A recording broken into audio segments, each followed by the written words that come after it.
தேரிழந்தூர் அர் ரஹீமியா அரபிக் கல்லூரி. உங்கள் ஆண் பிள்ளைகள் 7 ஆண்டுகளில் ஆலிம் பட்டத்துடன் பிகாம், பிபிஏ, பிஏ டிகிரிகளும் பெற்று சிறந்த ஆலிமாக வெளிவர இன்றே தொடர்பு கொள்ளுங்கள். பாதிக்கப்படுகிற பெண்கள் அல்லது கஷ்டத்தில் இருக்கிற அந்த பெண்கள் குறித்து சரியான வழிகாட்டுதல்கள் சமூகத்தில் முன்னெடுக்கப்படுவதில்லை. எல்லா வழிகாட்டுதலும் மார்க்கம் காட்டி இருக்கிறது. நிறைய 40-45 வயதான அந்த அந்த நடுநிலையான வயசுல இருக்கிற ஆண்கள் நிறைய பேர் இருக்கிறாங்க.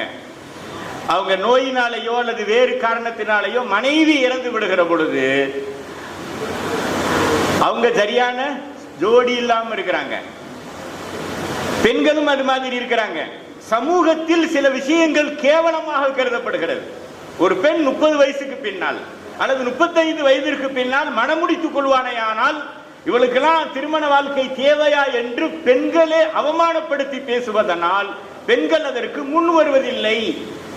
ஆனால் நபிகள் பெருமானார் ஸல்லல்லாஹு அலைஹி வஸல்லம் மனைவியரில் ஹஜ்ரத் ஆயிஷா ரலியல்லாஹு அவர்களை தவிர மற்றவர்கள் எல்லாம் 40 வயதுகளை கடந்து மணமுடித்தார்கள் என்பதை நாம் கவனத்தில் கொள்ள வேண்டும்.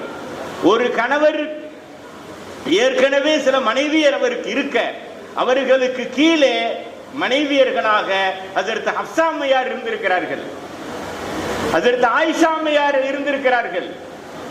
பெண்கள் தனிமையில் வாழ்வதால் ஏற்படுகிற பாதிப்புகளை சமூகத்திற்கு எடுத்து சொல்லி பெண்கள் கேவலமாக கருதும் அந்த போக்கை துடை தெரிவது ஹாதியாக்களுடைய கடமை.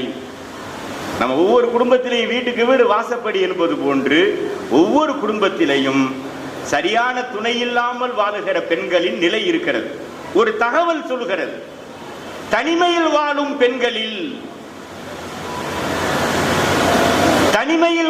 பெண்களில் விதவைகளை விட விவாகரத்து செய்யப்பட்ட பெண்களின் அதிகம். விவாகரத்து செய்யப்பட்ட பெண்களை விட விவாகரத்தின் மூலம் இல்லாமல் பிரிந்து வாழ்கிற பெண்களின் எண்ணிக்கை அதிகம். என்றால் சரியான ஆண் துணை இல்லாமல் சமூகத்தில் நிறைய பெண்கள், சரியான பெண் துணை இல்லாமல் சமூகத்தில் நிறைய ஆண்கள் வாழ்ந்து வருகிற, கஷ்டப்படுகிற ஒரு மோசமான ஒரு சூழல் நிகழ்ந்து கொண்டிருக்கிறது. அவமானமாக நாம் சில விஷயங்களை கருதுவதால் தான் அல்லாஹ் ஜல்ல ஷானஹு வ தஆலா நபிகள் பெருமானார் ஸல்லல்லாஹு அலைஹி வஸல்லம் அவர்களையே அதற்கு முன்மாதிரியாக நடந்து காட்டி செய்ய வைத்திருக்கிறான். சமூகத்திலே இந்த சிந்தனையை, மறுவாழ்வு குறித்த சிந்தனையை, பெண்ணாக இருந்தாலும் சரி ஆணாக இருந்தாலும் சரி, 50 வயசாயிருச்சு இவர்களெல்லாம் பொண்ணு தேடுதோ இல்ல, மௌத்து வரைக்கும் ஒரு பெண் துணையோடு ஒரு ஆண் வாழ வேண்டும், மௌத்து வரைக்கும் ஒரு ஆண் துணையோடு ஒரு பெண் வாழ வேண்டும் என்பதுதான் இஸ்லாம் கூறுகிற அற்புதமான தத்துவம். அதை சிந்தனை ரீதியாக பெண்களிடத்தில் கொண்டு போய் சேர்க்க வேண்டிய பொறுப்பு நம்முடைய ஹாதியா பெண்களுக்கு இருக்கிறது.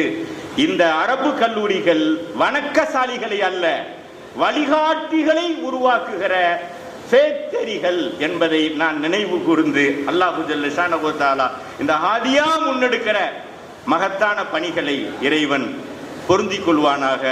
அல்லாஹ் ஜல்ல ஷானஹு வ தஆலா இதை கியாமத்தினால் வரும் நடைபெறும் மிகச்சிறந்த ஸ்தாபனமாக இறைவன் ஆக்கி பல்லாயிரக்கணக்கான அல்ல பல லட்சக்கணக்கான ஹாதியாக்களை இறைவன் உருவாக்கி சமூகத்திற்கு மிகச் சிறந்த வழிகாட்டுதலை தருவானாக என்று கூறி நிறைவு செய்கிறேன். வாஹிரு தாவானா அல்ஹம்துலில்லாஹி ரப்பில் ஆலமீன். அஸ்ஸலாமு அலைக்கும் வ ரஹ்மத்துல்லாஹி தஆலா வ பரகாத்துஹு.